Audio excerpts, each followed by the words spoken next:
আসসালামু আলাইকুম, শুভ দুপুর। কেমন আছেন সবাই? নিশ্চয়ই অনেক ভালো। তো আমি আজকে একটু চিকেন বিরিয়ানি করব। তো এখানে আমি মাংসগুলোকে আমি একটু মশলা দিয়ে রেস্টে রেখে দিয়েছিলাম 1 ঘন্টার জন্য। সেটা আমি এখন তেলের মধ্যে ভেজে নিব। আর আমি চিকেন বিরিয়ানি করার আগে মাংসগুলো আমি একটু ভেজে নিই। তো সাথে থাকুন। তো এই যে ভাজার জন্য আমি এটা তেলের মধ্যে দিয়ে দিয়েছি।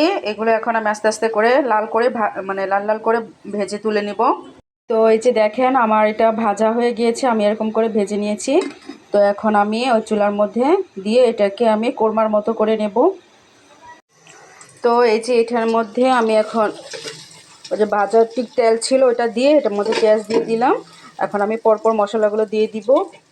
আর কোরমা বানানোর জন্য আমি এখন বিরিয়ানির মশলাটা দিয়ে তারপর আমি মাংসগুলোকে দিয়ে এটা কোরমার মতো তৈরি করে নেব। কোরমাটা হয়ে গিয়েছে। এখন এটার মধ্যে আমি একবারই আমি বসিয়ে দিব পোলাওর চাল দিয়ে পানি দিয়ে। পরে এটার সাথে আমি নাড়াচাড়া করে বেশ কিছুক্ষণ নাড়াচাড়া করে মিশিয়ে নেব। তো এই যে দেখেন আমি পোলাওর চালটা একবারেই দিয়ে দিয়েছি। আর এটার মধ্যে আমি পানি দিয়ে এখন কয়েকটা কাঁচামরিচ দিয়ে দিব। কাঁচামরিচ দিয়ে দিব, দিয়ে এখন আমি ঢেকে দিব। বাস আমার পরে আমারটাই চিকেন বিরিয়ানি এটা হয়ে যাবে। এই যে দেখেন আমার রান্নাটা হয়ে গিয়েছে। তো একদম ঝরঝরে হয়েছে। তো সবাই ভালো থাকবেন। আসসালামু আলাইকুম।